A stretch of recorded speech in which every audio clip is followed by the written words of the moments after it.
በሰባተኛው ሀገር አቀፍ ምርጫ የተለያዩ የማህበረሰብ ክፍሎችን ተሳትፎ በማጎልበት ሰላማዊና ቅቡልነት ያለው ምርጫ እንዲከወን ሁሉም አካል ተገቢውን ሚና እንዲወጣ ተጠየቀ። ይህ የተጠየቀው የሴቶችና ማህበራዊ ጉዳይ ሚኒስቴር ባዘጋጀውና አካታችና ዲሞክራሲያዊ ምርጫን ለማካሄድ የሚረዳ መደላደል እንዲሁም መግባባትን መፍጠር ዓላማው ያደረገ የውይይት መድረክ የካቲት 2 ቀን 2018 ዓ.ም በቢሾፍቱ ከተማ በተካሄደበት ወቅት ነው ተብሏል። ሰላም ጤና ይስጥልን የተከበራችሁ አድማጭ ተመልካቾቻችን፣ እውነተኛ ነገሮችን ለማግኘት በላይክ በሳብስክራይብ እና በሼር እና በርታታ ኮሜንት ሀሳብን ለመግለጽ የሚጠቀሙበት የራስዎን እድል በራስዎ የሚወስኑበት መድረክ ስለሆነ ኮሜንት አርጉ፣ ሀሳባችሁን ስጡ እያልን ወደሚቀጥሉ ዜናዎች እንለፍ። የማዕከላዊ ዕዝ አይበገሬ ክፍለ ጦር በወሰደው እርምጃ የሸኔ ቡድን ተመቷል ሲል መከላከያ ዘገበ። በማዕከላዊ ዕዝ የጋሻ ኮር አይበገሬ ክፍለ ጦር የተጠናከረ ስምሪት በማድረግ በደቡብ ምዕራብ ሸዋ ዞን ቀርሳና ቶሌ ወረዳን ሲንቀሳቀስ በነበረው የሸኔ ቡድን ላይ እርምጃ መውሰዱን ኮሎኔል ዳግም ፈሳ ተናግረዋል ተብሏል። ቡድኑ ከዚህ በፊት በዞን በወረዳና በቀበሌዎች ተደራጅቶ በመንቀሳቀስ ማህበረሰቡን እያስፈራራ ሲዘርፍ የቆየ መሆኑን የገለጹት አዛዡ አሁን ላይ የክፍለ ጦሩ አባላት ባደረጉት የቀን ከሌት ዘመቻ በቡድኑ ላይ ከፍተኛ ኪሳራ ማድረሱን ገልጧል። በዚህም 9 የቡድኑ አባላትን ጨምሮ ብሬን፣ ክላሽና የእጅ ቦምብ እና ሌሎች ወታደራዊ ንብረቶችን በቁጥጥር መዋላቸውንም መከላከያ መዘገቡ ተነግሯል። የዕዙ ሰራዊት ወይንም የመከላከያ ሰራዊቱ ለህዝብ የቆመ የትውልዱ ሀቀኛ አገልጋይ መሆኑን በተግባር እያስመሰከረ ነው ሲሉ የሰቆጣ ከተማ ነዋሪዎች መናገራቸው ተዘግቧል። ማዕከላዊ ዕዝ ትናንት ሊያጠፉን የመጡትን ጠላት ድል ነስቶ ሲያንበረክክ የተማመንበት ዛሬ የእውቀት ማዕከል ገንብቶ ሲያስረክበን ለነገ ብሩህ ተስፋ የሰነቅንበት የምንጊዜም አለኝታችን ነው ሲሉ የሰቆጣ ከተማ ነዋሪዎች የመከላከያ ሰራዊቱ አባላትን አመስግነዋል። ነዋሪዎቹ ይህንን ያሉት ዕዙ በሰሜኑ ጦርነት ወቅት በግንባር ተሰልፈው አካባቢውን ነፃ ለማውጣት መስዋዕትን የሆኑ ጀግኖቹን ለመዘከር በ70 ሚሊዮን ብር ወጪ ህዝብ እንዲገለገልበት ከተማው ላይ ያስገነባውን ዲጂታል ቤተ መጻሕፍት ባስመረቀበት ወቅት ነው። ነዋሪዎች እንዳሉት ዕዙ ከዓመታት በፊት አካባቢ ላይ የጥፋት ኃይሎች የፈጸሙትን ወረራ በመቀልበስ የህዝቡን ሞት እየሞተ ማህበረሰቡን ሊደርስበት ከነበረው ሰብአዊና ማቴሪያላዊ ኪሳራ ታድጎታል ነው ያሉት። ይህ ዕዝ አሁንም አካባቢያችን ላይ የተጓደሉ መሰረተ ልማቶች እንዲሟሉ በማድረግ በኩል ልጆቻችን እውቀት የሚገበዩበትን ቤተ መጻሕፍት ገንብቷል። በመሆኑም ከህዝብ አብራክ ወጥቶ ለህዝብ እየቆመ የትውልዱ ሀቀኛ አገልጋይ መሆኑን በተግባር ያስመሰከረ የመከላከያ ሰራዊት አባል ነው ብለዋል። ዕዙ ትውልድ የሚገለገልበትን ዲጂታል ቤተ መጻሕፍት ገንብቶ ለዘኑ ማስረከቡ አካባቢ ላይ ለተሰዉ ጀግኖች ቋሚ ሐውልት ከመትከሉም ባሻገር የህዝቡና የሰራዊቱን መልካም ዝምድና ይበልጥ በማጠናከር አንድነቱን በዘላቂነት የሚያስቀጥል ነው ሲሉም የከተማ ነዋሪዎች አስተያየታቸውን መከላከያ ሰራዊት ዘግቧል።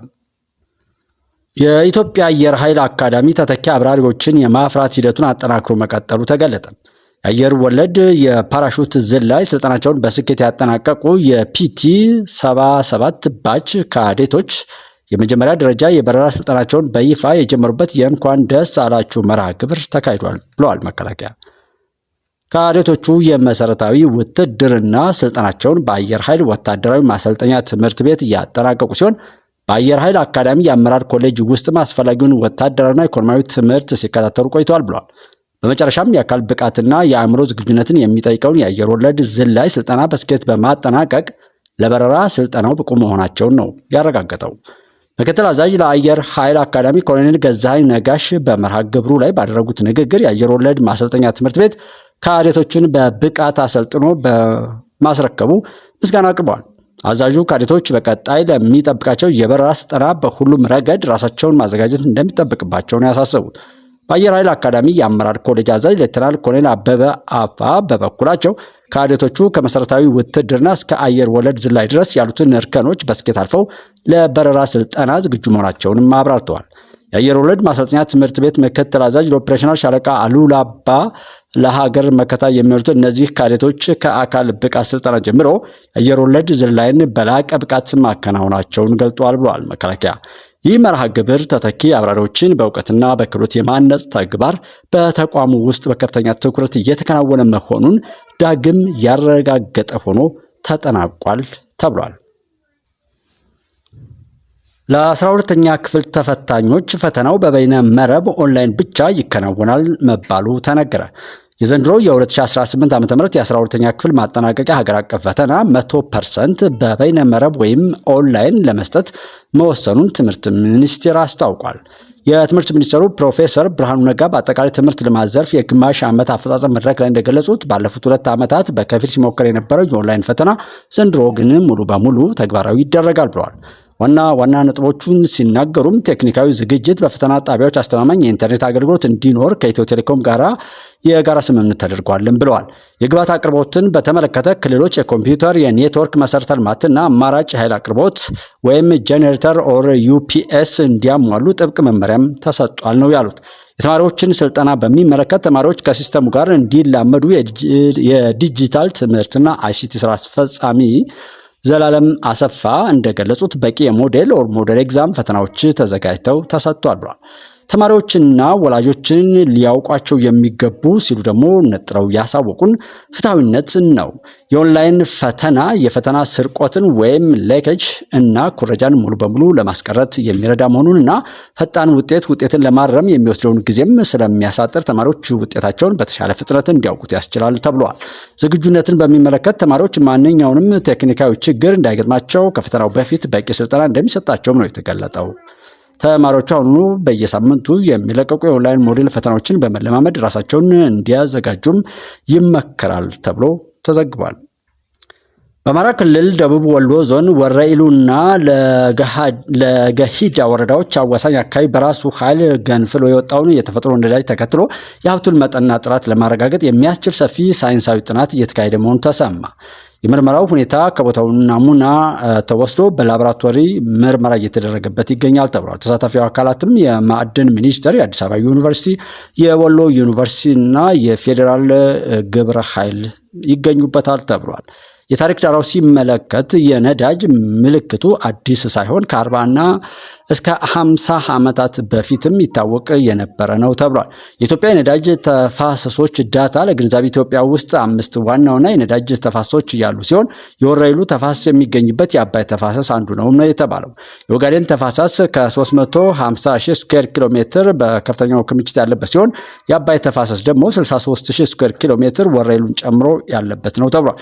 የጋምቤላ ተፋሰስ 18,000 ስኩዌር ኪሎ ሜትር፣ የመቀሌ ተፋሰስ 3,500 ስኩዌር ኪሎ ሜትር፣ የደቡብ ኦሞ ተፋሰስ 25,000 ስኩዌር ኪሎ ሜትር የሚሸፍን መሆኑ ተገልጧል። የደህንነቱ ሁኔታ ሲታይ የዞኑ ማዕድን መምሪያ ኃላፊ አቶ አህመድ አበባው እንደገለጹት አካባቢው በከፍተኛ አለት የተከበበ በመሆኑ ለድንገተኛ አደጋ የመጋለጥ እድሉ ዝቅተኛ ነው ብለዋል። ማህበረሰቡም ለቦታው አስፈላጊውን ጥበቃ እያደረገለት እንደሚገኝ ተናግረዋል ተብሏል። ምንም እንኳን ውጤቱ የሚታወቅበት ትክክለኛ ጊዜ ባይቀመጥም የላቦራቶሪ ውጤቱ እንደተጠናቀቀ ለፌዴራል ተቋማት ተልኮ የመጨረሻው ውሳኔ እንደሚሰጥበት ታውቋል ሲል አሃዱ ሬዲዮ ዘግቧል። ወደ ውጭ ዜናዎች ስናልፍ በሊባኖስ የመኖሪያ ህንፃ ተደርምሶ የሟቾች ቁጥር 14 ደረሰ ተባለ።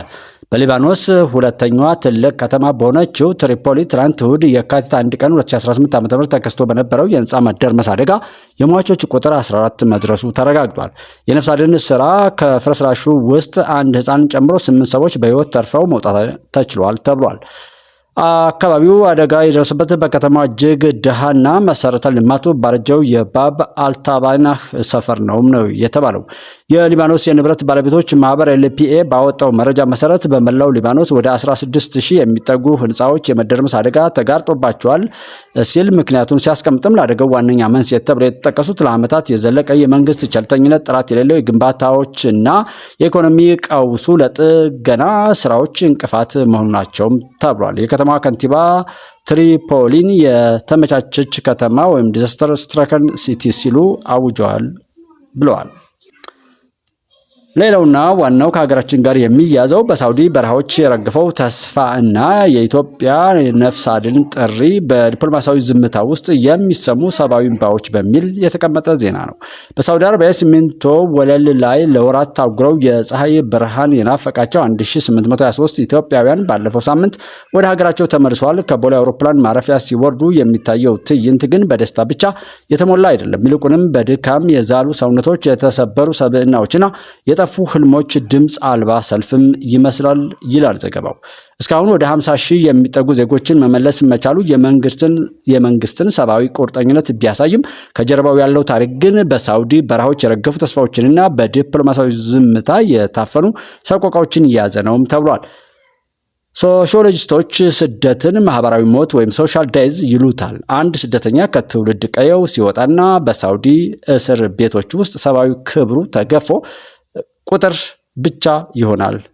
ማህበራዊ ህልውናው አደጋ ላይ ይወድቃል። ባለፈው ሳምንት ከተመለሱት መካከል 35 ታዳጊዎች መሆናቸው ደግሞ ቁስሉን የባሰ ያደርገዋል። እነዚህ ህፃናት የጨዋታና የትምህርት ጊዜያቸውን በሳውዲ መጠለያዎች ውስጥ በፍርሃትና በእንግልት ማሳለፋቸው በማህበረሰቡ የወደፊት ተተኪዎች ላይ የሚተውት ጠባሳ ለትውልድ የሚተርፍ ማህበራዊ ስብራትም ነው ተብሏል። የሳውዲ አረቢያ መንግስት ለስደተኞች ያለው አያያዝ ሚዛናዊ በሆነ መልኩ ሲታይ እጅግ ግትርና ሰብአዊነት የጎደለው ነው። እንደ ሂውማን ራይትስ ዎች ያሉ ተቋማት እንደሚገልጹት በሳውዲ ማቆያ ማዕከላት ውስጥ ዜጎቻችን ለግርፋት፣ ለረሃብና ለከፋ በሽታ ተጋልጧል። ሳውዲ ለዓመታት የጉልበት ስራዋን ሲያከናውኑ የነበሩ ሰራተኞችን እንደ ወንጀለኛ ቆጥራ ንብረታቸውንና ካሳቸውን ሳትሰጥ በባዶ እጃቸው ማባረሯ ሀገሪቱ ለዓለም አቀፍ የሰብአዊ መብት ድንጋጌዎች ያላትን ንቀት የሚያሳይ ነው። ይህ ሁኔታ ኢትዮጵያ በዲፕሎማሲው መስክ ሳውዲን በግልጽ እንድትወቅስ ቢገፋፋም መንግስት ግን ዜጎችን በማውጣት ተግባር ላይ ብቻ ማተኮሩን መርጧል። ታዋቂው ሶሺዮሎጂስት ኢሜል ደርካይም አንድ ግለሰብ ከማህበረሰቡ ጋር ያለው ትስስር ሲላላ ለቀውስ ይጋለጣል ይላል። ተመላሾቹ ወደ ሀገር ሲገቡ የሚደረግላቸው አቀባበል ከምግብና ከትራንስፖርት የዘለለ መሆን አለበት። ለወራት በእስር ቤት የቆዩ ወንዶች የማንነት ቀውስ ወይም አይደንቲቲ ክራይሲስ ያጋጥማቸዋልም ነው ያለው። በኢትዮጵያ ማህበረሰብ ውስጥ ወንድ ቤተሰብን የማስተዳደር ትልቅ ሸክም ያለበት በመሆኑ ባዶ እጁን የተመለሰ ስደተኛ በማህበረሰቡ ውስጥ የሚሰጠው ቦታ ተስፋ እንዲቆርጥና ዳግም ለከፋ ስደት እንዲጋለጥም ያደርገዋል ብሏል። የኢትዮጵያ መንግስት ዜጎቹን ለመመለስ የሚያደርገው ጥረት ከሌሎች እንደ ፊሊፒንስና ባንግላዴሽ ካሉ ሀገራት ጋር ሲነጻጸር በፈጣን ምላሽ ሰጭነቱ ኤመርጀንሲ ሪስፖንስ የሚደነቅ ነው። ሆኖም እነዚህ ሀገራት ከሳውዲ ጋር ያላቸው ግንኙነት በድርድር ላይ የተመሰረተ ነው። ፊሊፒንስ ዜጎቿን ከማውጣት ባለፈ የሳውዲ መንግስት ሰብአዊ አያያዝን እንዲያሻሽል የጉልበት ስራ ልውጥን እስከ ማገድ ትደርሳለች። የኢትዮጵያ የዲፕሎማሲ አቋም ግን በብዛት ተቀባይ ላይ ያተኮረ በመሆኑ በሳውዲ ውስጥ የሚቀሩት ዜጎች አሁንም ለተመሳሳይ እንግልት ተጋላጭ ሆነው እንዲቀጥሉ አድርጓቸዋል። በሳምንት ውስጥ የተመለሱ 35 ታዳጊዎች ታሪክ የሚዘገንን ነው። እነዚህ ህጻናት በደላሎች ተታለው በየመን በረሃዎች አልፈው ሳውዲ ቢገቡም ያገኙት ግን የንብረት አጥርና የብረት አጥርና የወታደር ዱላ ነው። ሶሺዮሎጂያዊ ጥናቶች እንደሚያሳዩት በእንዲህ ያለ እድሜ ላይ የሚደርስ የስነ ልቦና ጥቃት ህጻናቱን ለረጅም ጊዜ የሚቆይ ማህበራዊ መገለል ኦር ሶሻል አሊኔሽን ይዳርጋቸዋል። መንግስት እነዚህን ህፃናት ከቤተሰብ ጋር ከመቀላቀል ባለፈ ልዩ የትምህርትና የስነ ልቦና ማገገሚያ ፕሮግራም ካላዘጋጀላቸው የስደት አዙሪቱ ቀጣይ ሰለባ መሆናቸው አይቀሬ ነው። ዜጎችን መመለስ የአንድ ወገን ስኬት ተደርጎ ሊወሰድ አይችልም። በሳውዲ በኩል ያለው ግልጸኝነት የጎደለው አሰራርና ዜጎችን በጅምላ የማሳደድ ኦር ማስ ዲፖርቴሽን ፖሊሲ ሂደቱን እጅግ አስቸጋሪና ውድ አድርጎታል። ኢትዮጵያ ዜጎቿን ለመመለስ የምታወጣው ከፍተኛ በጀት የሳውዲ መንግስት በስደተኞች አያያዝ ላይ ያለበትን ክፍተት የሚሸፍንለት ይመስላል። ሳውዲ አረቢያ ለዓመታት በኢትዮጵያውያን የጉልበት ስራ ስትጠቀም ቆይታ አሁን ግን ያለምንም ሰብአዊ ርህራሄ በጅምላ ማባረሯ በዓለም አቀፍ ደረጃ ሊወገዝ የሚገባው ተግባር ነው። 50 ሺህ ዜጎችን ወደ ማህበረሰቡ መቀላቀል ትልቅ ኢኮኖሚያዊና ማህበራዊ ጫና አለው። ሶሺዮሎጂስቱ ማክስ ዌበር ስራና ስነ ምግባር ለአንድ ሀገር እድገት ያላቸውን ፋይዳ ይገልጻል። ተመላሾቹ በሳውዲ ያዩት ስቃይ ለስራ ያላቸውን ተነሳሽነትና በሀገራቸው ላይ ያላቸውን እምነት ሊሸረሽረው ይችላል። መንግስት እነዚህ ዜጎች ወደ ምርታማ የሰው ኃይል ለመቀየር የጥቃቅንና አነስተኛ ኢንተርፕራይዞችን በር ካልከፈተ ሂደቱ ከባዕድ እስር ቤት ወደ ሀገር ውስጥ ስቃይ መሸጋገር ብቻ ይሆናል። መንግስት ዜጎችን መመለሱን እንደ ድል ቢቆጥረውም ከጀርባው ያለው ቁስል ግን ገና አልደረቀም። 49856 ዜጎች ተመለሱ የሚለው ዜና ከቁጥር በስተጀርባ ያሉትን ሺዎች የሚቆጠሩ የተሰበሩ ልቦችና የፈረሱ ቤቶችን አይገልጥም። ሶሺዮሎጂያዊ እይታ የሚያሳስበው ከተመለሱት ውስጥ ስንቱ በዘላቂነት ተቋቋሙ የሚለው ጥያቄ ነው። ያለ ቀጣይነት ያለው የክትትል ስርዓት የሚደረግ የመመለስ ሂደት ችግሩን ከሳውዲ ወደ ኢትዮጵያ ከማዛወር ባለፈ ዘላቂ መፍትሄ ሊሆን አይችልም ይላል ጥናቱ።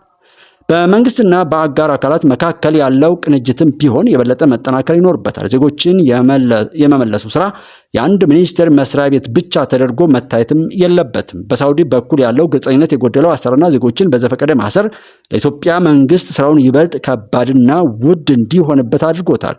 ዛሬ በአውሮፕላን የወረዱት ወይም ከአውሮፕላኑ የወረዱት ወጣቶች ነገ ዳግም በየመን በረሃና በሳውዲ ድንበር ላይ በሞትና በህይወት መካከል ሆነው ላለማየታችን ምንም ዋስትና የለንም። ሚዲያዎች ተመላሾችን የሚያሳዩበት መንገድ ብዙ ጊዜ ለጋሽና ተረጅ በሚል እይታ ላይ የተመሰረተ ነው። ይህ ደግሞ በተመላሾቹ ላይ የበታችነት ስሜትን ይፈጥራል። ሶሺዮሎጂያዊ እይታ የሚያሳስበው ግን ሚዲያዎች የሳውዲን ግፍ በማጋለጥ ረገድ ደካማ መሆናቸውን ነው። የዜጎች ክብር የሚጠበቀው በድንበር መሻገር ሳይሆን በሀገር ውስጥ በሚገነባ ማህበራዊ ፍትህና በውጭ ሀገር በሚደረግ ጠንካራ ዲፕሎማሲያዊ ድርድር ነው። ዛሬ የምናየው እንባ ነገ በሳውዲ እስር ቤቶች እንዳይደገም ሳውዲን ተጠያቂ የሚያደርግ ዓለም አቀፍ ጫና መፍጠር ያስፈልጋል። የኢትዮጵያ መንግስት ዜጎቹን ለመታደግ እያደረገ ያለው ጥረት የሚደነቅ ቢሆንም የሳውዲ አረቢያ ግፍና የዲፕሎማሲያዊ ድርድሩ ደካማነት ግን አሁንም ስጋት ነው። ስኬት መለካት ያለበት በተመለሱት ሰዎች ቁጥር ሳይሆን ዜጎች በሳውዲ በነበራቸው ቆይታ ላይ ለደረሰባቸው በደል ፍትህ ሲያገኙና በሀገራቸውም በክብር ሲቋቋሙ ብቻ ነው። የዜጎች ክብር የሚጠበቀው በድንበር መሻገርም ሳይሆን በሀገር ውስጥ በሚገነባ ማህበራዊ ፍትህና በውጭ ሀገር ላይ በሚደረግ ጠንካራ ዲፕሎማሲያዊ ድርድር ነው እንላለን። እናንተስ ሐሳባችሁን ኮመንት አድርጉ።